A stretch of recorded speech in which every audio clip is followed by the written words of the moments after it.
Today is International Allyship Day, when we come together to stand up for one another, foster inclusivity, and build bridges of support and understanding. And there are strategies that parents can use to help their children build inclusive values from an early age. Joining us with more is inclusive leadership expert Karen Craggs. Karen, good morning. Morning.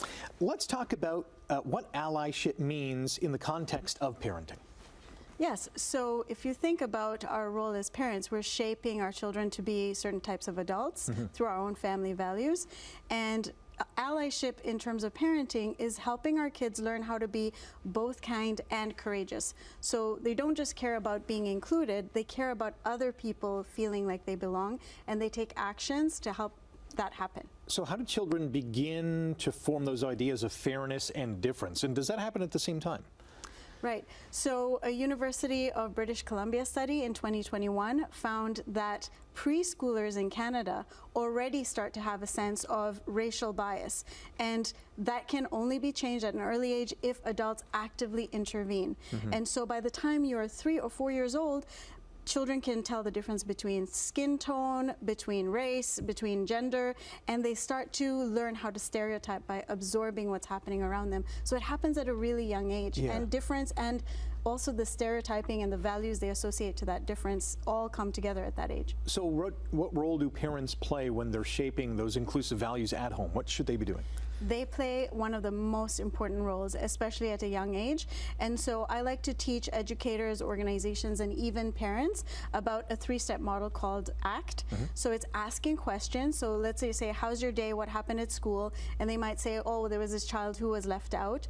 How did you feel about it? So asking questions. The second one is calling it in. So if they saw something that you know is racist or is ableist or something like that, you would actually talk to them about, well, do you think that was good behavior? Do you think we would do that based on our values?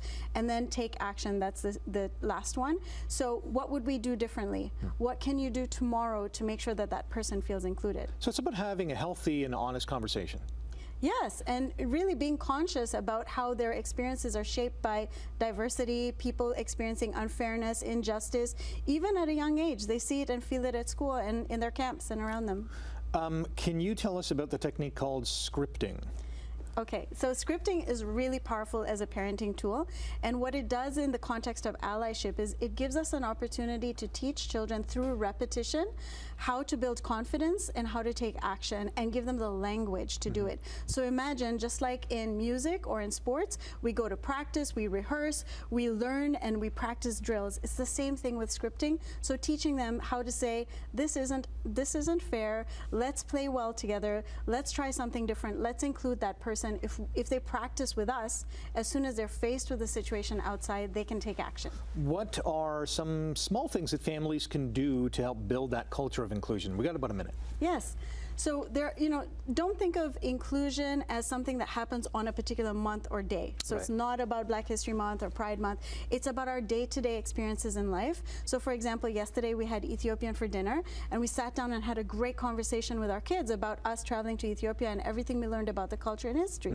So make it a day-to-day experience through the food you eat, the restaurants you go to, the films you watch, the characters and the different storybooks that we read to our kids, and go to events that are happening in your community. Even if you're not a part of it, there's so much learning to happen, and the dialogue that happens between you and your child really helps them in a way that matters, because at the end of the day, when we practice allyship with our children, they actually become more empathetic and more justice-minded citizens as they grow up.